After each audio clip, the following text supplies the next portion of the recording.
Kasaragod love ಜಿಹಾದ್ ಕೇಸ್ಗೆ twist ಸಿಗ್ತಾ ಇದೆ. ಕಾನೂನು ಹೋರಾಟದಲ್ಲಿ ವಿಎಚ್ಪಿ ಸೋತಿದೆ. ಯುವತಿ ತಂದೆ ಬಳಿ ಕ್ಷಮೆಯನ್ನ ಕೇಳಿದ್ದಾರೆ ಶರಣ್ ಪಂಪ್ವೇಲ್. ಕೋರ್ಟ್ ಆದೇಶದಂತೆ ವಿಸ್ಮಯ ಮದುವೆಯಾಗಿದ್ದಾರೆ.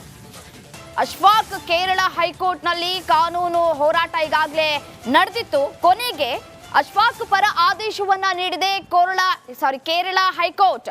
ಹಿಂದೂ ಯುವತಿಯನ್ನ ಇಸ್ಲಾಂಗೆ ಮತಾಂತರಿಸಿ ವಿವಾಹವನ್ನ ಮಾಡಲಾಗ್ತಾ ಇದೆ ಅನ್ನುವಂತಹ ವಿಚಾರಕ್ಕೆ ಸಂಬಂಧಪಟ್ಟಂತೆ ಇದೀಗ ವಿಎಚ್ಪಿ ಕ್ಷಮೆಯನ್ನ ಕೇಳಿದೆ. ಕ್ಷಮಿಸಿ ವಿನೋದ್, ನಿಮ್ಮ ಮಗಳನ್ನ ಉಳಿಸೋದಕ್ಕೆ ಆಗಿಲ್ಲ. ವಿಸ್ಮಯ ತಂದೆ ಬಳಿ ಕ್ಷಮೆಯನ್ನ ಕೇಳಿದ್ದಾರೆ ಶರಣ್ ಪಂಪ್ವೇಲ್. ಮಗಳನ್ನ ಉಳಿಸಿ ಅಂತ ಹೇಳಿ ಮನವಿಯನ್ನ ಮಾಡಿಕೊಂಡಿದ್ರು ವಿಸ್ಮಯ ತಂದೆ ವಿನೋದ್ ಅವರು. ಕಾನೂನು ಹೋರಾಟದ ಮೂಲಕ ಮಗಳನ್ನ ವಾಪಸ್ ತರಿಸುವಂತಹ ಭರವಸೆಯನ್ನ ಕೂಡ ಕೊಟ್ಟಿದ್ರು. ಆದ್ರೆ ಕೋರ್ಟ್ ಇದೀಗ ಶಾಕ್ ಅನ್ನ ಕೊಟ್ಟಿದೆ. ವಿಸ್ಮಯ ತಂದೆ ವಿನೋದ್ಗೆ ಭರವಸೆಯನ್ನ ಕೂಡ ಕೊಟ್ಟಿದ್ರು ವಿಎಚ್ಪಿ ಅವರು. ವಿಸ್ಮಯಾಳನ್ನ ಮಂಗಳೂರಿನ ಕೌನ್ಸಿಲಿಂಗ್ ಸೆಂಟರ್ಗೂ ಕೂಡ ಹಾಕಲಾಗಿತ್ತು.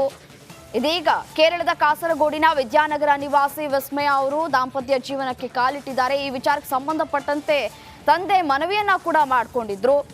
ಆತನ ಹಿನ್ನೆಲೆ ಸರಿ ಇಲ್ಲ ಅನ್ನುವಂಥದ್ದನ್ನು ಕೂಡ ಹೇಳಿದ್ರು. ಇದೇ ವಿಚಾರಕ್ಕೆ ಸಂಬಂಧಪಟ್ಟಂತೆ ಮತ್ತಷ್ಟು ಡೀಟೇಲ್ಸ್ ಕೊಡ್ತಾ ಹೋಗ್ತಾರೆ ನನ್ನ ಕಲೀಗ್ ವಿನೋದ್ ದೂರವಾಣಿ ಸಂಪರ್ಕದಲ್ಲಿದ್ದಾರೆ. ಎಸ್ಎನ್ ವಿನೋದ್, ಇದೀಗ ಲವ್ ಜಿಹಾದ್ ಕೇಸ್ಗೆ ಟ್ವಿಸ್ಟ್ ಸಿಕ್ಕಿರೋದು. ವಿಎಚ್ಪಿ ಕ್ಷಮೆಯನ್ನ ಕೇಳಿದೆ. ಈ ವಿಚಾರಕ್ಕೆ ಸಂಬಂಧಪಟ್ಟಂತೆ ಡೀಟೇಲ್ಸ್ ನೀಡ್ತಾ ಹೋಗೋದಾದ್ರೆ ರಮ್ಯಾ, ಈ ಒಂದು ಭಾವನಾತ್ಮಕವಾಗಿ ಪೋಸ್ಟ್ ಹಾಕಿರುವಂತದ್ದು ವಿಶ್ವ ಹಿಂದೂ ಪರಿಷತ್ ಮುಖಂಡರಾದಂತಹ ಶರಣ್ ಪಂಪ್ವೇಲ್ ಅವರು. ಅಂದ್ರೆ ಈ ಕುರಿತಾಗಿ ಸಾಕಷ್ಟು ಇವರು ಕಾನೂನಾತ್ಮಕ ಹೋರಾಟ ಮಾಡಿದ್ರು. ಆದ್ರೂ ಕೂಡ ಕೊನೆಗೆ ಅದು ಸಫಲಗೊಳ್ಳಿಲ್ಲ. ಆ ಯುವತಿ ಏನಿದ್ದಾಳೆ ಯುವತಿ ಅನ್ಯಮತೀಯ ಯುವಕನೊಟ್ಟಿಗೆ ಈಗಾಗಲೇ ಮದುವೆ ಕೂಡ ಆಗಿರುವಂತದ್ದು. ಈ ಒಂದು ಘಟನೆಯ ಹಿನ್ನೆಲೆಯನ್ನು ಗಮನಿಸುವುದಾದ್ರೆ ಕೇರಳದ ಅಂದ್ರೆ ಆ ಗಡಿನಾಡು ಅಂತ ಹೇಳ್ತಾರೆ ಆ ಒಂದು ಕಾಸರಗೋಡು ಪ್ರದೇಶವನ್ನು. ಆ ಕಾಸರಗೋಡ್ನ ಯುವತಿ ವಿಸ್ಮಯ ಎನ್ನುವಳು ಆ ಉಳ್ಳಾಲದಲ್ಲಿ ಇದ್ಕೊಂಡು ಅಲ್ಲಿ BCA ಅನ್ನು ಕಲಿತಾ ಇರ್ತಾಳೆ. ಆ ನಂತರದಲ್ಲಿ ಅಂದ್ರೆ ಕಲಿಬೇಕಾದ್ರೆ ಆರಂಭದ ವರ್ಷದಲ್ಲಿ ಅವರಿಗೆ ಫೀಸ್ ಕಟ್ಟೋದಕ್ಕೆ ಆಗೋದಿಲ್ಲ. ಹೀಗಾಗಿ ಡ್ರಾಪ್ ಮಾಡಿ ನಂತರ ಊರಿಗೆ ಹೋಗುವಾಗ ಅಂದ್ರೆ ವಿದ್ಯಾನಗರ, ಕಾಸರಗೋಡ್ನ ವಿದ್ಯಾನಗರ ಈಕೆ ಊರು, ಅಲ್ಲಿ ಅಸ್ಪಕ್ ಅನ್ನುವಂತನ ಜೊತೆ ಪರಿಚಯ ಆಗಿ ಪ್ರೇಮಾಂಕುರವಾಗಿ ಮೊದಲಿಗೆ ಆತ ಜೂನ್ 6ನೇ ತಾರೀಕಿಗೆ ಅಪಹರಿಸ್ತಾನೆ. ಅಪಹರಿಸಿದ ನಂತರ ವಿದ್ಯಾನಗರ ಠಾಣೆ ಪೊಲೀಸರು ಆತನನ್ನು ಪತ್ತೆ ಹಚ್ಚಿ ಈಕೆಯನ್ನು ಮನೆಗೆ ಕಳಿಸಿದ್ರು. ಈ ರೀತಿಯಾಗಿ ಆಗ್ತಾನೆ ಇತ್ತು. ಅದರ ನಂತರ ಆ ಊರಲ್ಲಿ ಅಂದ್ರೆ ವಿದ್ಯಾನಗರದಲ್ಲಿ ಬೇಡ ಅನ್ನುವಂತ ದೃಷ್ಟಿಯಿಂದ ಮತ್ತೆ ಆಕೆಯನ್ನು ಉಳ್ಳಾಲದ ಸಂಬಂಧಿಕರ ಮನೆಗೆ ಕಳುಹಿಸ್ತಾರೆ. ಸಂಬಂಧಿಕರ ಮನೆ ಉಳ್ಳಾಲದಿಂದಲೂ ಕೂಡ ಜೂನ್ 30ರಂದು ಈತ ಅಸ್ಪಕ್ ಆತ ಏನಿದ್ದಾನೆ ಈತ ಆಕೆಯನ್ನು ಅಪಹರಣ ಅಂದ್ರೆ ವಿಸ್ಮಯಳನ್ನು ಅಪಹರಣ ಮಾಡಿ ಕೊಚ್ಚಿಗೆ ಕರೆದುಕೊಂಡು ಹೋಗಿರುವಂತದ್ದು. ನಂತರ ಉಳ್ಳಾಲ ಠಾಣೆಯಲ್ಲಿ ಕೂಡ ವಿನೋದ್ ಅಂದ್ರೆ ವಿಸ್ಮಯಳ ತಂದೆ ವಿನೋದ್ ಅವರು ಕಂಪ್ಲೇಂಟ್ ಅನ್ನು ಕೂಡ ಕೊಡ್ತಾರೆ. ನಂತರ ಉಳ್ಳಾಲ ಪೊಲೀಸರು ವಿಸ್ಮಯಳನ್ನು ಪತ್ತೆ ಹಚ್ಚಿ ಮಂಗಳೂರಿಗೆ ಕರೆದುಕೊಂಡು ಇಲ್ಲಿನ ಕೌನ್ಸಿಲಿಂಗ್ ಸೆಂಟರ್ ನಲ್ಲಿ ಬಿಡ್ತಾರೆ. ಹಲವು ದಿನಗಳ ಕಾಲ ಕೌನ್ಸಿಲಿಂಗ್ ಕೂಡ ಮಾಡ್ಲಾಗುತ್ತೆ ಈಕೆಯನ್ನು. ಆದ್ರೆ ಆಕೆ ಮನ ಒಳಿಲೇ ಇಲ್ಲ. ಆ ತಂದೆಯ ಪರ ಮತ್ತು ಮನೆಯವರ ಪರ ಇರಲಿಲ್ಲ. ಆಕೆಯನ್ನು ಅಸ್ಪಕ್ನ ಪರಾನೇ ಇದ್ದಿದ್ಲು. ಅಂದ್ರೆ ತಂದೆಯವರು ಅಥವಾ ಮನೆಯವರ ಜೊತೆ ಮಾತನಾಡೋದು ಕೂಡ ಈ ಒಂದು ಕೌನ್ಸಿಲಿಂಗ್ ಕೇಂದ್ರದಲ್ಲಿ ಒಪ್ಪಲಿಲ್ಲ ಅನ್ನುವಂತ ಮಾಹಿತಿ ಕೂಡ ಸಿಗ್ತಾ ಇರುವಂತದ್ದು. ನಂತರ ತಂದೆ ವಿನೋದ್ ಅನ್ನುವರು ಮಂಗಳೂರಿನ ವಿಶ್ವ ಹಿಂದೂ ಪರಿಷತ್ ಕಚೇರಿಗೆ ಬಂದು ಈ ಕುರಿತಾಗಿ ತಮ್ಮ ಅಳಲನ್ನು ಕೂಡ ತೋಡಿಕೊಳ್ತಾರೆ ಮತ್ತು ವಿಶ್ವ ಹಿಂದೂ ಪರಿಷತ್ತು ಕೂಡ ಇವರಿಗೆ ನ್ಯಾಯವನ್ನು ದೊರಕಿಸಿಕೊಡುವಂತ ವಿಶ್ವಾಸವನ್ನು ನೀಡುತ್ತೆ. ಒಂದಷ್ಟು ದಿನಗಳ ಕಾಲ ಕಾನೂನಾತ್ಮಕವಾಗಿ ಹೋರಾಟ ನಡೀತಾನೆ ಇರುತ್ತೆ. ಈ ನಡುವೆ ಅಸ್ಪಕ್ ಏನಿದ್ದಾನೆ ಈತ ಕೇರಳ ಹೈಕೋರ್ಟ್ ನಲ್ಲಿ ಈ ವಿಚಾರದಲ್ಲಿ ಅರ್ಜಿ ಸಲ್ಲಿಸಿ ಸದ್ಯ ವಿಸ್ಮಯಳನ್ನು ಮದುವೆ ಕೂಡ ಆಗಿರುವಂತದ್ದು. ವಿಸ್ಮಯ ಮುಸ್ಲಿಂ ಧರ್ಮಕ್ಕೆ ಮತಾಂತರ ಆಗಿ ಮುಸ್ಲಿಂ ಸಂಪ್ರದಾಯಂತೆ ಈಗ ಮದುವೆ ಕೂಡ ನಡೆದಿರುವಂತದ್ದು. ಒಟ್ಟಿನಲ್ಲಿ ಈ ಒಂದು ವಿಚಾರದಲ್ಲಿ ವಿಶ್ವ ಹಿಂದೂ ಪರಿಷತ್ ಮತ್ತು ವಿಸ್ಮಯಳ ತಂದೆ ಕಾನೂನಾತ್ಮಕವಾಗಿ ಹೋರಾಟ ನಡೆಸಿದ್ರು. ಆದ್ರೆ ಯಾವುದೇ ರೀತಿ ಸಫಲ ಕಾಣಲಿಲ್ಲ. ವಿಸ್ಮಯ ಅಸ್ಪಕ್ನ ಜೊತೆಗೆ ಹೋಗುದಂತ ಆರಂಭದಿಂದ ಹೇಳ್ಕೊಂಡು ಬಂದಿದ್ಲು. ಈ ಸದ್ಯ ಆಕೆ ಈಗ ಅಸ್ಪಕ್ನ ಜೊತೆ ಹೋಗಿ ಆಕೆಯನ್ನು ಮದುವೆ ಆಗಿರುವಂತದ್ದು. ಈ ರೀತಿಯಾಗಿ ಇದರ ಕುರಿತಾಗಿ ಶರಣ್ ಪಂಪ್ವೇಲ್ ಅವರು ಈ ರೀತಿಯಾಗಿ ಭಾವನಾತ್ಮಕವಾಗಿ ಪೋಸ್ಟ್ ಅನ್ನು ಹಂಚಿಕೊಂಡಿರುವಂತದ್ದು. ರಮ್ಯಾ, ರೈಟ್. ದಿನೇಶ್, ಧನ್ಯವಾದ ತಮ್ಮೆಲ್ಲ ಮಾಹಿತಿಗೆ.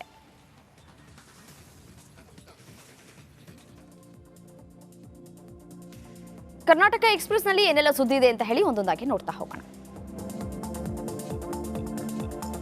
ಕಾಂಗ್ರೆಸ್ ವಿರುದ್ಧ ಜೆಡಿಎಸ್ ಮುಯ್ಯಿಗೆ ಮುಯ್ಯಿ ತೀರಿಸಿಕೊಳ್ಳುವುದಕ್ಕೆ ಮುಂದಾಗಿದೆ. ಮೈಸೂರಲ್ಲಿ ಕಾಂಗ್ರೆಸ್ ವಿರೋಧಿ ಫ್ಲೆಕ್ಸ್ ಕಾಣಿಸಿಕೊಂಡಿದೆ.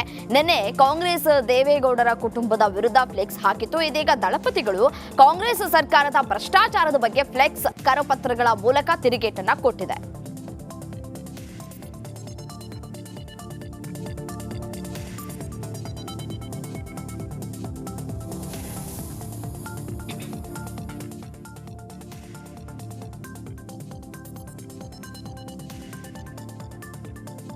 ಸಿಎಂ ತವರಲ್ಲಿ ಇಂದು ಮೈತ್ರಿ ನಾಯಕರು ಶಕ್ತಿ ಪ್ರದರ್ಶನಕ್ಕೆ ಮುಂದಾಗಿದ್ದು ಕೈ ನಾಯಕರ ಆರೋಪಗಳಿಗೆ ಕೌಂಟರ್ ನೀಡುವುದಕ್ಕೆ ಸಜ್ಜಾಗಿದ್ದಾರೆ. ನಿನ್ನೆ ಜನಾಂದೋಲನ ಸಮಾವೇಶದಲ್ಲಿ ಮೈತ್ರಿ ನಾಯಕರ ವಿರುದ್ಧ ಕೈ ನಾಯಕರು ಹರಿಹಾಯ್ದಿದ್ರು.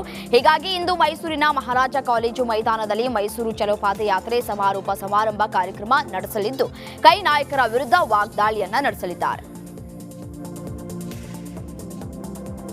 ಚಾಮರಾಜನಗರಕ್ಕೆ ಸಿಎಂ ಸಿದ್ದರಾಮಯ್ಯ ಪ್ರವಾಸ ಹಿನ್ನೆಲೆ ಮೈಸೂರು ಚಾಮರಾಜನಗರ ಹೈವೇ ಗುಂಡಿಗಳಿಗೆ ತರಾತುರಿಯಲ್ಲಿ ಮುಕ್ತಿ ಕೊಡಲಾಗಿದೆ. ಸದ್ಯ ಹೈವೇಯಲ್ಲಿ ಹಲವು ಕಡೆ ಗುಂಡಿಗಳದ್ದೇ ದರ್ಬಾರ್ ಆಗಿತ್ತು. ಇಷ್ಟು ದಿನ ರಸ್ತೆ ಗುಂಡಿ ಮುಚ್ಚುವಂತೆ ಜನರು ಕೇಳಿದ್ರು, ಯಾವುದೇ ಪ್ರಯೋಜನ ಆಗಿರಲಿಲ್ಲ. ಇದೀಗ ಇಂದು ಸಿಎಂ ಪ್ರವಾಸ ಹಿನ್ನೆಲೆ ನಂಜನಗೂಡು ತಾಲೂಕಿನ ಚಿನ್ನದ ಗುಡಿ, ಹುಂಡಿ, ಅದೇ ರೀತಿಯಾಗಿ ಮಹದೇವನಗರ, ಗೋಳೂರು, ಬದನಾಳು ಸೇರಿ ಹಲವೆಡೆ ಟಿಪ್ಪರ್ನಲ್ಲಿ ಎಂಸ್ಯಾಂಡ್ ಮಿಶ್ರಿತ ಜಲ್ಲಿ ತಂದು ಗುಂಡಿ ಮುಚ್ಚುವ ಕಾರ್ಯವನ್ನ ನಡೆಸ್ತಾ ಇದ್ದಾರೆ.